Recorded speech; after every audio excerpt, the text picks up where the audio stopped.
people are getting stabbed and shot and we're on the verge of a civil war. And Shapiro was saying, well, hold on now. Who says we can't cancel these young kids for making racist jokes in a group chat? F you.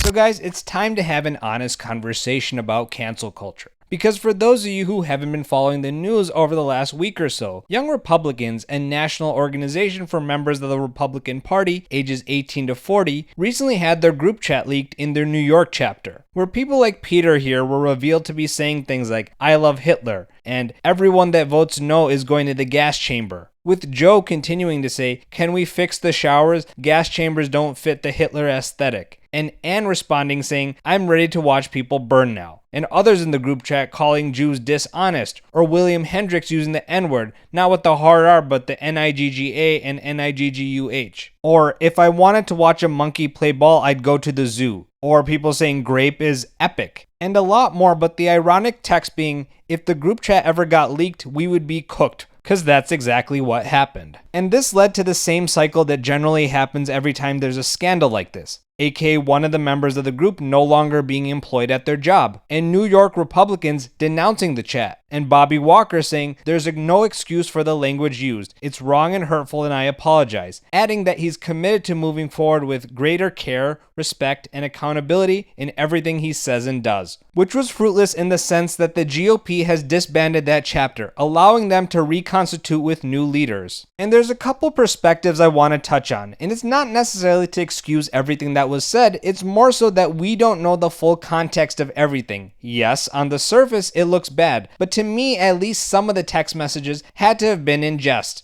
Like, we're gonna put people in gas chambers for voting no to what we want. Or, "I love Hitler" being in response to "my delegates will vote for the most right-wing person." My point is that a lot of us, including myself, would be lying if we claimed the stuff we've said in group chats with friends was not edgelord-esque, racist, sexist, homophobic, etc. I also do want to say that some of the text messages, at least that I saw, did jump off the page for me. But with the internet, we just don't know anymore. And we also don't know the motive behind whoever leaked those text messages. Was it to get people canceled, or was it to address the actual issue? Because as far as I know, whoever leaked the messages does not appear to address the problem offline or in the group chat. And it's like they just allowed it to happen over months and months. At least it appears that they let it fester until the opportunity arose to engage in cancel culture. It's like if you've ever watched that show Recess on Disney Channel growing up, like Randall, constantly spying on people, waiting for the opportunity to be the teacher's pet and get people in trouble. Because just for additional context, 2,900 pages of text spanning from January through August of this year were leaked. And if you saw the problem early in January, or even into like February or March, why didn't you say anything then? Because if the GOP had the power to disband the group, you could have brought it to their attention earlier. And you could make the argument that maybe he was waiting to have more concrete proof of the problematic rhetoric, but what's the point in publishing these text messages with the names showing?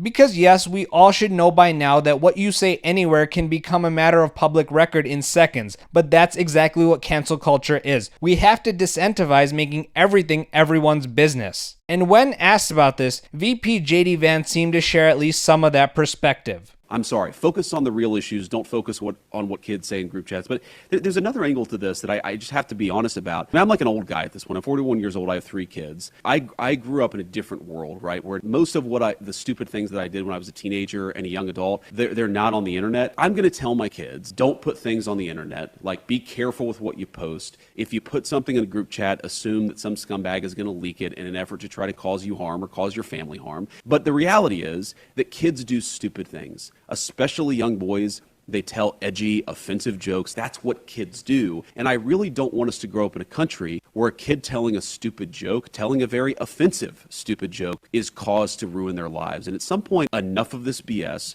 We're not going to allow the worst moment in a 21-year-old's group chat to ruin a kid's life for the rest of time. That's just not okay. Like, we live in a digital world. This stuff is now etched in stone online. We're all going to have to say, you know what? No. We're not doing this. We're not canceling kids because they do something stupid in a group chat. And if I have to be the person who carries that message forward, I'm fine with it. And by the way, if they were left-wing kids telling stupid left-wing jokes, I would also not want their lives to be ruined because they're saying something stupid in a private group chat. Now, I will give it to Vance that he stayed consistent here and said if it was a Democrat that he would have the same response. The one place where he went wrong is he seemed to emphasize that it was kids telling stupid jokes, which I agree that it should not be the cause to ruin someone's entire life, but we do have to remember that this group is not solely teenagers. It consists of people 18 to 40, as we established. And the reason that sort of changes it is that people should be fully developed to remember that everything that's sent electronically can come around to bite you. But that doesn't justify it by any means, because just like JD Vance said, I don't want to live in a world where we have to fear everything we say getting leaked. I don't want to have to question my friends constantly and who's going to smile in my face but then go behind my back. We obviously shouldn't trust everyone blindly because people can be snakes, but I'm well past college and I know that my group chats aren't 100% kosher, so it's a slippery slope. Now, another point of view that some people on the right are presenting is the controversy around Jay Jones, the Democratic nominee for Virginia Attorney General, where Jones said that if it was between Gilbert, Hitler, and Pol Pot, the former Cambodian dictator, and he had 2 bullets, Gilbert gets 2 to the head, referring to Todd Gilbert, former Republican Speaker of the Virginia House of Delegates. And even when he was called out for wishing Jennifer, Todd's wife, would lose her children, he said, only when people feel pain personally do they move on policy. And JD Vance called that out as well. You tweeted this. So what you did is, instead of reacting to the story itself, you just posted what Jay Jones, our friend in Virginia who's running for AG as the Democrat, had said, where he wanted his political opponents to die, and then when someone thought he might be kidding, he called to, make it clear, actually it wasn't a joke, I was serious. That's how people change their mind. Quote, "This is far worse than anything said in any college group chat, and the guy who said it could become the AG of Virginia. I refuse to join the pearl clutching when powerful people call for political violence." And we have 14 million views on that. Yeah. And just a little viral, Mr. Vice President. Yeah, I mean, look, I'll let the tweet speak for itself. I'll say a couple of additional things. First of all, a person who is very politically powerful, who is about to become one of the most powerful law enforcement officers in the country, seriously wishing for political violence and political assassination is 1,000 times worse than what a bunch of young people say in a group chat, however offensive it might be. That's just reality. And if you allow yourself to be distracted by this person's disgusting endorsement of political assassination by focusing on what kids are saying in a group chat, grow up. And look, I also hold the position that when you're in any sort of professional organization, you ought to conduct yourself in a more professional manner. But I also agree that someone who is potentially holding a political office should be held to an even greater standard, because they objectively make much more of a difference than a Republicans club. Not saying that they don't have the ability to influence policy, but they don't necessarily set the standards of behavior. And especially with the political violence that's taken place over the last few years, I don't know that a group chat is worth ruining people's lives. And another person on the right who feels that way was Matt Walsh, political pundit and commentator at the Daily Wire. As he posted on X, the Virginia AG candidate fantasized about murdering children, and no Democrat at any level called for him to resign or denounced him in any serious way. Meanwhile, a few college kids make edgy jokes in a group chat, and conservatives are tripping over themselves to denounce and disavow and call for firings and resignations. Absolutely pathetic. If you're still playing by the rules the left sets but doesn't follow themselves, you're hopeless, completely hopeless. And if you take the semantics of it wasn't just college kids out of it, he's definitely right in this instance, because if you're gonna pearl clutch over this, I want to see the same reaction to Jay Jones and other political violence for that matter. Now, on the other hand, Ben Shapiro, who probably has influence over Walsh's career, had a different take. I Love Hitler leaked messages expose young Republicans' racist chat. They referred to black people as monkeys and the watermelon people, and mused about putting their political opponents in gas chambers. William Hendricks, the Kansas Young Republicans vice chair, used the words N-word with an A at the end and N-word with a U-H at the end, variations on the N-word itself, more than a dozen times in the chat. Peter Giunta, who at the time was chair of the same organization, wrote in a message sent in June that everyone that votes no is going to the gas chamber. Giunta was referring to an upcoming vote on whether he should become chair of the Young Republican National Federation, the GOP's 15,000-member political organization for Republicans between 18 and 40 years old. Now, a lot of this is edgelordism. It has been existing on the right, particularly among young right-wingers, for a very long time. I remember going in 2015, 2016, I was speaking at some college campus, and some kid came over and started using some Groyper memes, and he was doing it in jest. And I said to him, listen, I understand that you're just being an edgelord right now, but I'm just telling you, if you put that stuff online, if you put that stuff in chats, if you actually authentically think that stuff, first of all, you're wrong. But second of all, there are social consequences to saying and believing truly terrible things. In your life, there are social consequences to people who say things that you believe are terrible. They don't get to come over to dinner at your house, for example. They don't get to marry your kids, or you don't date them. Right? We all have social lines that we draw all the time. And the question is where to draw those lines and how those lines ought to be drawn. Listen, there's no question that the shutting tight of the Overton window by the left means that the explosion of the Overton window has let in an enormous amount of garbage. That is just a reality. And it is the case that this sort of language is routinely used now among some segment, not all, not even a majority, but among some fragmented segment of the right-wing ecosystem among young people. I mean, that is a reality. Obviously, it is very cynical for Politico to target young GOP group chats while leaving left-wing chats untouched. Because I promise you, these same left-wing chats exist. They're just as bad, if not worse. There are university chats among professors that are just as bad, if not worse. All of that is true. 2, the right doesn't have an obligation to go totally insane over such chats, okay? What the left likes to do, and what the media love to do, is they love to take stuff like this and then they say, to every member of the Republican Party, you must personally condemn all of this. And the answer should be, I'm happy to condemn the crap in there, but why am I responsible for it? I'm not responsible for that. I don't believe it. And your implication that everyone on the right is responsible for a group of young Republicans who say terrible things in private to one another, that somehow that implicates the entire Republican Party, while meanwhile, the Attorney General candidate in Virginia publicly says things, and that doesn't implicate the entire Democratic Party, or Zoran Mamdani is going to be your New York mayor, and that dude is just openly pro-terrorism. Like, 3rd, when you're asked about somebody saying a bad thing, whether you're right or you're left, of course, you ought to condemn the bad thing that is being said. I don't even understand the logic of not doing that. Are you obligated to defend the bad thing being said because the person who is questioning you is somehow, quote unquote, on the other side? Because that's precisely how you get to a left that defends Jay Jones. That's how you get there. That's how you get to a left that openly defends Zoran Mamdani. 4th, forgiveness ought to be easily obtained, as I've said. But if you want forgiveness, you actually ought to ask for it. You actually ought to dissociate from the things that you say. I was saying stuff that was dumb. I got caught up in the edgelord moment online. Like, whatever it is. But this sort of preemptive forgiveness that people are willing to grant to their own side, you only get out of jail free if you ask to do so. You don't get it just because, like, preemptively. All that is an incentivization to do more of that thing. And I will say, finally, it actually is not sufficient to publicly proclaim you're not going to condemn these people while you don't say anything about their comments and instead just project to the other side. Because strategically, on a strategic level, this is how your party ends up being taken over by the ambulatory psychotics. Okay, I want to look at the left because that's how it happened. The left decided they would not, under any circumstances, condemn their own ambulatory psychotics because those people were part of their coalition. And you know what ended up happening? They ended up being taken over by the crazy wing. Because if you lose your systemic immunity to crazy, crazy tends to be really, really, really infectious. There's this weird idea on the right that the left wins because they're totally unified and they completely side with one another. The left is not winning. Republicans are in control of the Senate. Republicans are in control of the House. Republicans are in control of the majority of governors' mansions. The left is not winning because of their unity. They are being destroyed because of the thing I'm talking about happening on the right. Because they decided that the nut jobs and the radicals in their own party could not be condemned under any circumstances.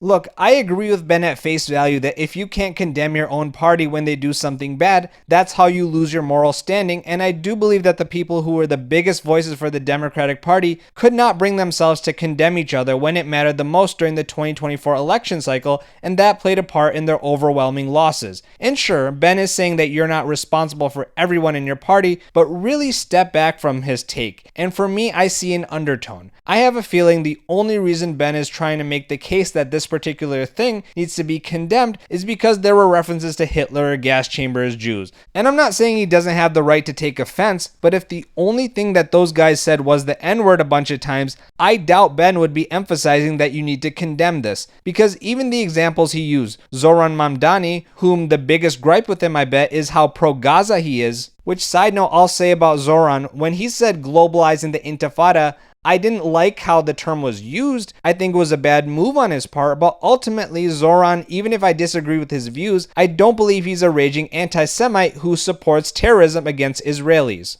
I want to ask you about an issue that has divided some New Yorkers in recent weeks. You were recently asked about the term globalize the Intifada, if it makes you uncomfortable. In that moment, you did not condemn the phrase. Now, just so folks understand, it's a phrase that many people hear as a call to violence against Jews. There's been a lot of attention on this issue. So I want to give you an opportunity to respond here and now. Do you condemn that phrase, globalize the Intifada? That's not language that I use. The language that I use and the language that I will continue to use to lead this city is that which speaks clearly to my intent, which is an intent grounded in a belief in universal human rights. And ultimately, that's what is the foundation of so much of my politics, the belief that freedom and justice and safety are things that to have meaning have to be applied to all people, and that includes Israelis and Palestinians alike. But do you actually condemn it? I think that's the question and that a number of people, both of the Jewish faith and beyond, have. Do you condemn that phase, globalize the intifada, which a lot of people hear as a call to violence against Jews? I've heard from many Jewish New Yorkers who have shared their concerns with me, especially in light of the horrific attacks that we saw in Washington, D.C. and in Boulder, Colorado, about this moment of anti-Semitism in our country and in our city. And I've heard those fears and I've had those conversations, and ultimately they are part and parcel of why in my campaign I've put forward a commitment to increase funding for anti-hate crime programming by 800%. I don't believe that the role of the mayor is to police speech. Ultimately, what I think I need to show is the ability to not only talk about something, but to tackle it and to make clear that there's no room for anti-Semitism in this city. We have to root out that bigotry, and ultimately we do that through the actions, and that is the mayor I will be, one that protects Jewish New Yorkers and lives up to that commitment through the work that I do. But quickly, for the people who care about the language and who feel really concerned by that phrase, why not just condemn it? And sure, you can argue that Zoran not condemning it could have been seen as normalizing violence, especially in the context of these pro-Palestinian protests that get violent. I'm by no means in support of extreme rhetoric that sometimes get used by some members of the Free Palestine group. I've called that out multiple times, but Zoran has made it clear that anti-Semitism has no place and he should be given the opportunity to show that. But back to Ben, because in addition to that, he was using the example of the Groyper who was being an edgelord with him. There are so many undertones that point to Ben taking personal offense to it. I bet if it were a very pro-Israel group of Republicans saying nasty things about Palestinians, he wouldn't see it as terrible the same way he sees this. I don't know, just my opinion. But either way, Matt and Ben got into this live. Today is actually two momentous events because we're celebrating a decade of the Daily Wire. Also, I don't know if you guys know this, this is the 8-year anniversary of Mr. Walsh at this company. Is it? Really? Yes. Did we celebrate that exactly? Is that the celebrate? Is that the word? Mourn, I think. Yeah. Wow. Well, do I get anything? Do I get like a cupcake, anything? I mean, to be fair, I mean, I think that you get a very large check on a regular basis. So there's that. I mean, yeah, but I still. Now, I want you to keep this in mind. When asked jokingly, what do I get for my birthday? Ben told him, you get a nice check. Ben might be joking himself, but I just want you to keep that in mind. Let's talk about Politico. This is one of the big stories happening right now. And for anyone who's not familiar, Politico published a couple days ago this big hit piece revealing the private group chat conversation of some young Republicans. And the young Republicans are not elected officials. They're not anyone that anyone's even heard of for the most part. There's one person in the group chat, apparently, who works in the Trump administration, who is not recorded having said anything. He was in it, but as far as we know, he didn't say anything, quote unquote, offensive. But there were other comments made in the group chat, as Politico reveals, that were a lot of edgy jokes and a lot of offensive language that's being used in this group chat. And most of it, as Politico finally admits in the article, if you read all 57 paragraphs of it, they'll finally admit that, yeah, most of this is supposed to be a joke.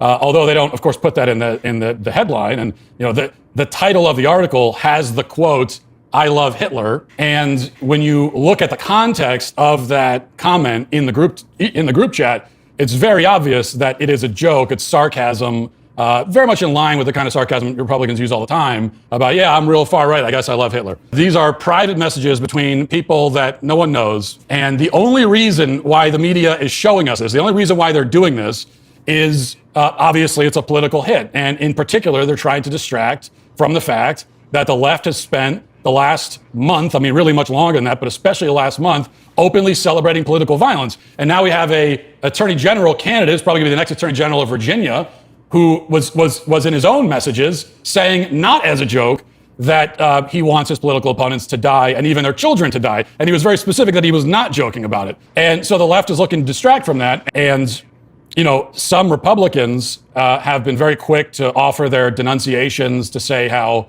offended they are, how horrible these messages are, that everybody involved should be fired, that they should never be allowed in politics again. I think that response is foolish. I think it gives the left exactly what they want. I have really appreciated J.D. Vance's response. Now, I think the vice president has struck exactly the right chord on this because he's not going to play the game. And instead, what he's done is he has redirected the conversation back to the thing that the left is trying to distract us from. There's one reason and one reason only that this story exists, and it's to get us to stop talking about Jay Jones and the leftists who've been celebrating the murder of Charlie Kirk for the last month. And so J.D. Vance's point is, no, I'm not going to play that game with you. I'm not going to give you what you want. And I think that that's exactly the right move. I think there's some disagreement about that, though. There's more to be said about it. I mean, so I would agree with you that quote unquote policing, you need to be prudent about how you police. I also think that everyone agrees, I would assume, Matt included, and Matt, you tell me if I'm wrong here, that there are certain things that can be said that social consequences should actually attend to. Certainly that's true on the left, right? If you say that you want to murder the Speaker of the House and then calls the kids fascist, there should be social consequences that actually attend to that. I agree with everything you say about the difference between a private group chat between a bunch of young Republican idiots. I get it. Again, I'm not even disagreeing with the motivations of the Politico story. In fact, even on my show today, I talked about the motivations of the Politico story, which, Matt, I agree, are completely scurrilous and designed to distract from the sort of violent rhetoric we've seen from the left. But it has led to, I think, a reactionary response on some parts of the right to say there should be no policing ever at all, no social consequences to things that are said on the right, that it's basically just pure my side versus your side. The problem I have is, number one, I think that's immoral, and number two, I don't think that's pragmatic. I don't think that's moral because I think that there are things that get said on the right that are really, really, really ugly, and pretending those away doesn't make them go away. I think that they're rising. I think that they're getting more common. I know that my death threats from that side are getting more common. I know I have more security because of that, and it's not just from the left. I have lots of security from the left, and I also get lots of security from the right. That I think that if somebody tries to kill you, Matt, there's a good shot that it's going to be a leftist. If somebody tries to kill me, it's a frickin' Agatha Christie novel. I just don't know which direction the bullet is coming from at this point. I'm not going to say that the right is equivalent to the left in this respect, because I don't think it's been mainstreamed to nearly the same effect on the right that it has been on the left. But to pretend that it has not infiltrated a lot of very important spaces, I think is sort of whistling past the graveyard. Now, again, that's not about the Politico story. That's more of a broad commentary about where we are in the movement.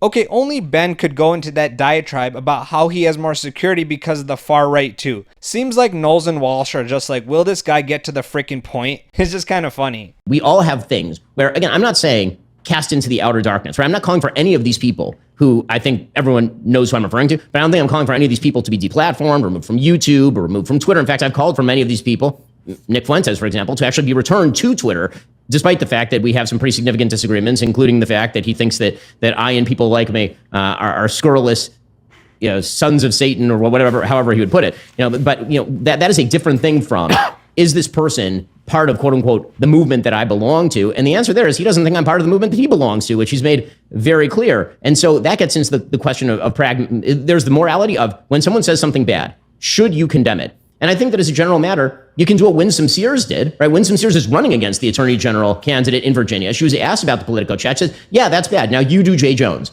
which seems to me like a pretty good answer and a good way of policing. Well, on the pragmatic side, I fundamentally disagree with this idea that the reason that the right, quote unquote, loses is because we fragment while the left is unified. The left is losing because it unified around its crazies. Do not unify around your crazies. Yeah, let me we'll go to Drew just a second. I just want to respond to two things there. And the first is, and I've heard this argument that, well, the left is losing because they failed to drive out the radical elements of their party.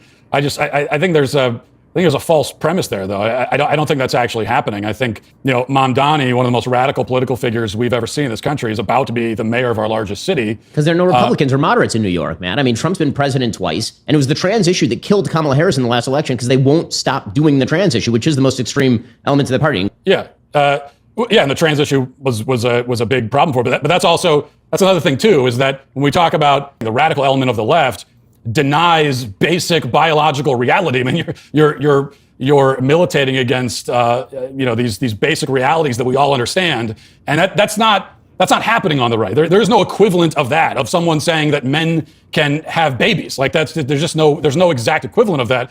But the second point on the Politico article itself, okay, obviously if somebody says something publicly and they've decided to announce it to the world, well, then that's fair game for anyone to disagree and anyone to say anything they want about it. But with that in particular, I think that in almost every case, if you are speaking in private, you're having a private conversation, And then somebody with obviously sinister intentions comes along and takes that private conversation and makes it public. In almost every case, my position is, and this has always been my position, I don't care. I'm not even paying attention to it. Okay, I am not going to dignify that. I'm not going to go along with it. I'm not going to give you what you want. I'm not going to reward that strategy. It's like a self-preservation thing. I don't want people doing that to me. I don't want people going through and revealing my private conversations, not because I'm saying those kinds of things, but because these are private conversations. Now, there are exceptions to that. One exception is if you're running for political office and you want to be the top law enforcement official in a state, and you've said privately that you think that, half of your state should die. Well, that's one of those exceptions. And I think probably in general, if you're running for political office, that's an exception. There are things that become fair game that otherwise wouldn't be. But outside of those exceptions, I just fundamentally disagree with the idea that we should give these people anything that they want, or that we need to start now condemning things that were said in private in conversations that had nothing to do with us. We weren't involved. We don't have the context. They were not intended for any of us to even see in the first place. And should we police that? So I would say no. I want to say this. First, I agree with everything that Matt is saying in its context, in the context that we're talking about. I don't see why I should care about these people on a private chat. I don't think private chats should be revealed. And when the New York Times is spewing out perversion and racism at a level that is far, far beyond anything these people are saying, and incitements to violence, I don't see why a private chat compares to the New York Times and the crap that they turn out every day. I also agree with Ben that nobody should be censored. However, let me say this. When J.D. Vance comes out and he condemns these people, and J.D. Vance is one of my favorite people in the administration. He was my choice for vice president before Trump picked him. I think he's doing a spectacular job. He would have a lot more authority if he would stop hanging out with Tucker Carlson. I guess it depends on what you mean by that exactly, because if you disagree with things that Tucker Carlson says, then no one is saying that you can't disagree with them. You can't make your disagreement known. Of course you could do that. I don't agree with everything that Tucker says. I don't agree with everything that anyone on the right says. It's a different category, though, Matt. It's a different category. I mean, yeah, you and I disagree. Ben and I disagree. We're all talking about the same world that's actually happening. To say that Hamas... Well, I think Tucker is talking about the same world. I think really? I think he's got different views on the world than you do. Okay, this does make me wonder, with this talk about Tucker, why does Klavan not see Tucker as part of the same world? Like, what does that mean? I'm genuinely curious, because it sounds to me like they're signaling to Matt to stop hanging out with Tucker. Matt was the only one of the Daily Wire who's recently spoken to him, and not only was he on Tucker's podcast, but he said something that Ben Shapiro would, to put it lightly, disagree with. I'm constantly hearing from the peanut gallery demanding that I kind of give my verdict or my take on Israel and Israel versus Palestine and all this kind of stuff. I come in with a different perspective than maybe some people who are really interested in the debate, in that I don't have a dog in the fight. Mm-hmm. So I just don't care that much. I'm not just America first. I'm an American chauvinist, in that I only care about my own country. I honestly don't care about other countries. I don't wish any of them. I don't wish them ill. I wish them well. I think they all have a right to defend themselves, and they should. I think that if you can't defend yourself as a nation, or if you can't survive without being propped up by another government, say ours, then you shouldn't exist as a country. So wait. If you can't exist without being propped up by another government, say ours, you shouldn't exist. Yeah. Israel cannot exist without being propped up by the United States. You think so? Its nuclear program came from the United States. Its weapons come from the United States. Its economy is supported by the United States. I think that's true. I mean, Israel thinks it's true, or they wouldn't have armies of lobbyists and influencers in the United States. Bibi wouldn't have shown up twice in the past 3 months. Yeah. I mean, from my perspective, it seems like they can handle themselves quite fine. But any country, if there is any country out there that fundamentally cannot exist without being subsidized by American taxpayers, then not only should that country not exist, but that country already does not exist. It's not really... That's interesting. It's not really a country. Right? No, it's... And I think that Matt Walsh knows in his heart of hearts that Israel cannot exist in its current state without the help of America. He might have said to Tucker that Israel is doing just fine, but look, Matt isn't an idiot, and I have a gut feeling that he's towing some lines here. Like, he already probably is risking his career going on Tucker's show, knowing Shapiro and Tucker don't get along, and hearing Matt talk about Tucker being part of the same movement might have been another strike. Because we all know the last person who went against the grain at the Daily Wire. Speaking of against the grain, if you enjoy content like this, please like and subscribe. subscribe. It really helps me out a ton. Let's get back to the video. But yeah, Candace went on Tucker's podcast and spoke out contradicting Ben's opinion on his favorite topic, and we know how that turned out for her. Not saying it's definitely going to happen with Walsh, but you have to read between the lines. I just look at Michael Knowles. He's staying silent. I don't know what's in his heart, but just seems like the Daily Wire is shrinking their Overton window when it comes to sensitive subjects for Ben. If we're talking about standing up and saying, I disagree with that strenuously, here's why, well then yeah, absolutely. If we're talking about sort of driving somebody out of the movement, alienating them, saying, that disowning them, that sort of thing, I absolutely, totally, very much disagree with that. Matt, you might disagree on that on Tucker. I'm just saying mercy killing is the same as saying a man can become a woman. It's just as crazy. Well, hold on. Let's just take crazy. let's take Tucker off the table there for a second, because obviously Tucker is a very fraught topic for a lot of people, myself included. But I think that I guess the question for Matt is, there are certain people who you would basically say don't belong in the movement. And so the question, I think, for everybody, and I think this is one that we should openly discuss. I mean, if we're going to have these discussions, is who doesn't? Right? And Nick Fuentes called that out. Did you guys see this Daily Wire debate that aired this evening?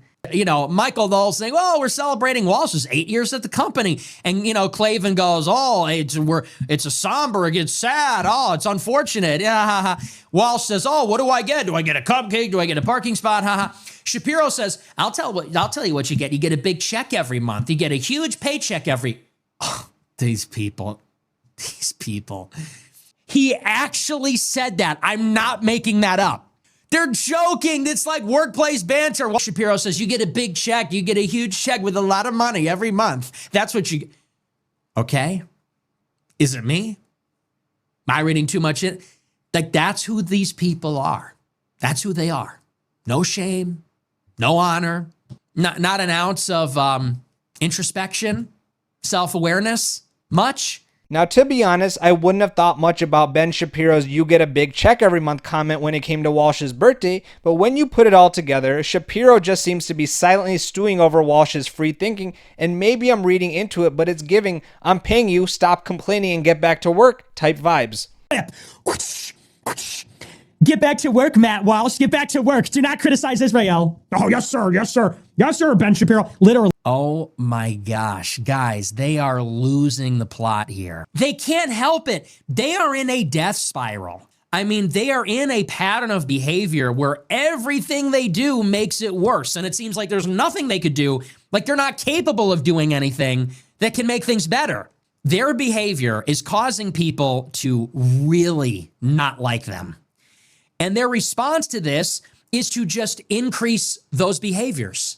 So people don't like that they're completely intolerant of dissent or criticism. So what do? They freak out. Anyone criticizes them, they call them trash. They say you're a foreign agent, you're an anti-Semite. They get angry. It really is circling the drain because it's cyclical almost. And this was a perfect example of it tonight. I've been hypercritical of the two Catholic goyim at Daily Wire, Matt Walsh and Michael Knowles. You got 4 guys left at Daily Wire. Candace Owens left. Brett Cooper left. They're doing their own crazy town stuff now. You got 4 players left in the game. You got Ben Shapiro, who we all know who that is. You got Andrew Klavan, he's like a mini Ben Shapiro.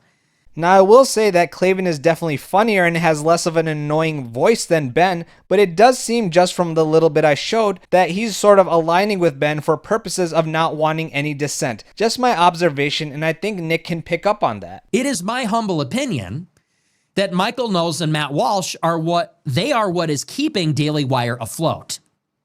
Because you remove them from the equation, and Daily Wire's a couple of pro-Israel Jews. Matt Walsh is pro-white, very traditional Catholic, very socially conservative, and patriotic. And he lives in Tennessee, and he's got a wife, and he's got sons, and he's got a beautiful family. So people do not like Shapiro at all anymore. People don't even know who Klavan is, but they like Matt Walsh a lot. Michael Knowles, he's a little more flamboyant, but that's okay. I'm a little flamboyant too. Michael Knowles is Italian, Catholic, and he's a little more philosophical. I would say he's less polemical than Matt Walsh. He went to Yale, so he's pretty educated, smart guy, and very likable. I criticize these guys, but Michael Knowles really actually seems like a good guy. So people are drawn to them. They're the appeal. So people don't like Shapiro, but they say, you know what, Matt Walsh is all right. Michael Knowles is all right. And they, being socially conservative Catholics, patriotic, nativistic, that is very appealing to the base of the Republican Party, and in particular to the young men. They love Matt Walsh and Michael Knowles. They love that flavor that Walsh and Knowles are giving them. When you really map it out like this, you realize if it wasn't for Walsh and Knowles, Daily Wire would crash and burn. Because people would say, okay, so it's just a pro-Israel racket. Who needs that? And Shapiro, I don't think has ever been more unpopular. There was a time when he was number one. Like, people considered him to be a contender for the number one spot. He was young, up and coming, fresh. There was a time when people considered Shapiro just like a far-right debate bro. They considered him to be edgy and shocking and far-right and owns the libs of facts and logic. You really maybe do not realize the extent to which he has lost all his cultural cachet. And people inherently now look at him with suspicion in a way that was not the case ever, even 5 years ago. So I've been very critical, and I've said, Matt Walsh and Michael Knowles, what are you doing? You got to leave. Why are you working for the guy who is synonymous with the pro-Israel capture of the conservative movement? Why are you hanging out with him? He clearly hates America. He's seething against anti-Semites. They don't love America. It's like, so what are you doing there? You're working for them. You're working alongside them. So you're like a puppet regime. You're like a puppet regime of a foreign invader. It's a deep treachery. I've been very critical, and I've been putting a lot of pressure on Walsh. And look, nothing personal, kid. I try to be kind, and I try to be fair. I think Walsh and Knowles, I think they're good guys. I don't know them. I've never met them. I've never talked to them. I met Knowles very briefly 7 years ago, but they seem like good guys. They seem like nice guys. I imagine I get along with them. I think they're doing a lot of good, but they're doing a lot of evil by supporting this crap. And I've been critical of them, not to hurt their feelings, not to hurt their reputation, but to put pressure on them to leave and do the right thing. And anyway, long preamble to say, today there was a big debate hosted by Daily Wire, and it was the four of them, Shapiro, Klavan, Knowles, and Walsh. And they're doing a debate stream between the four of them. And of course, everyone's talking about this Politico article from a couple of days ago where a young Republican group chat leaks and all these young guys are making jokes about Hitler and gas chambers and Jews and watermelon people and calling black people monkeys and joking about It's edgy humor. It's edgy jokes. They're being funny. They're in private. They don't think they're being watched. The chats get leaked. And the takeaway is the conversation has completely changed. The vernacular, the culture has changed. And many people on our side, like ostensibly on our side, like J.D. Vance and Matt Walsh, they say, almost as an instinctual response, they say, who cares? Look at the bigger picture. They're saying, have we so quickly forgotten that last month Charlie Kirk got shot in the face by a leftist? And so there's no comparison. Of course, the left at Politico and even the cucks in the Republican Party, they want to run this up the flagpole and they want to make a stink about this. And now they want to root out anyone that's ever made a bad joke. And they want to clutch their pearls and act offended. We all know what that is. It's just jokes. It doesn't hurt anybody. And so Walsh and Vance are saying it's relatively harmless. They're not serious.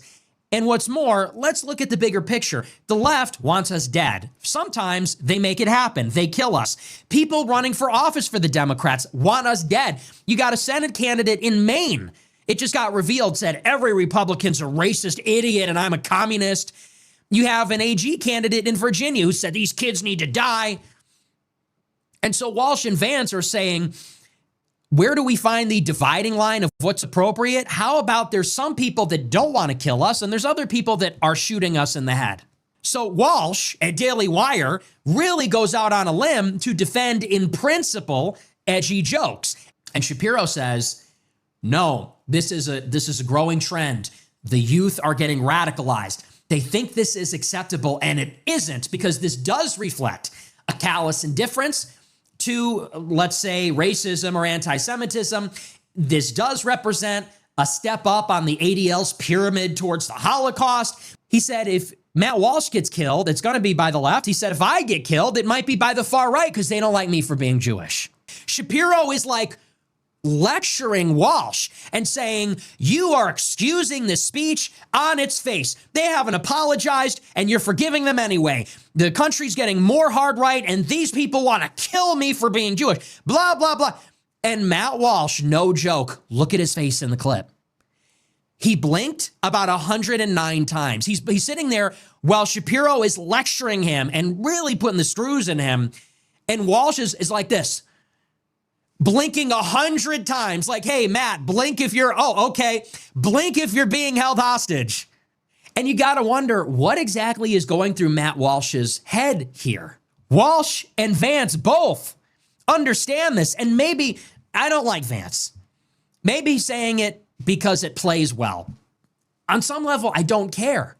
They have it right. We're tired of Israel dominating our politics. We're tired of HR coming down and breathing down the necks of everybody for making jokes or acting like men. Okay, so Walsh and Vance understand this. Directionally, this is how we identify. We are traditional Americans. And insofar as Shapiro's in favor of Israel's domination of America, he sets himself against the American sovereignty, America first, American independence movement.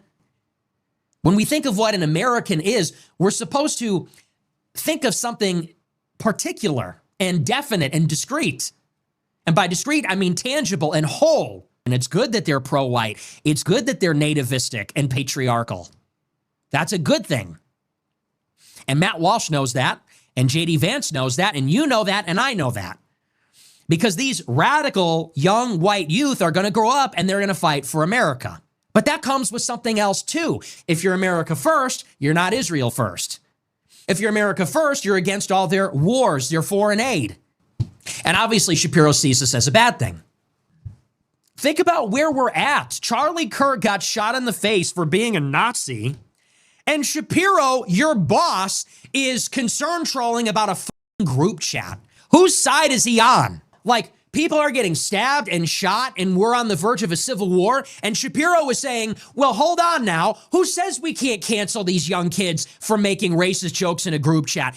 Hey, man, read the room. F*** you. They should have their lives ruined. So what are you thinking, Walsh? Whose side are you on? Your fellow Americans? Are you on the side of your boss? This would have been an opportunity, by the way, for Shapiro to actually engender some goodwill among people that would be skeptical. Think about what I'm saying here. I'm not saying that there's no accommodation for anyone that's Jewish or pro-Israel. So we're not looking to eliminate them or anything like that. These young kids, they're making jokes. They're young Republicans. You think they hate Jews? They're making jokes. This would be for Shapiro's benefit. A lot of people would have said, I don't like Shapiro, but good on him for defending these people. Good on him for being consistent and not clutching his pearls. And good on him for reading that actually would have been the more tactful play. And I think Nick hit the crux of why Ben has become unlikable even by some conservatives. It's not because he's Jewish, at least not for me. It's that he's become so pro-Israel and intertwined with his faith that it seems he will call things out only when it has to do with those two items. It makes him logically inconsistent. And when it comes to Michael Knowles or Matt Walsh, at least they are consistent with their views, whether or not people agree with them. And this isn't necessarily in hard defense of those text messages and their opinion regarding those. Some of what was said did stand out to me as a little much. It's that, again, I don't think the person who leaked it did so in earnest. My guess is he did it because there was something in it for him, and even more so, it's about whether or not we want to live in a world where publicly posting offensive text messages to ruin people's lives is incentivized. But let me know what you guys think. I hope you enjoyed this video, and I will see you next time. Peace out.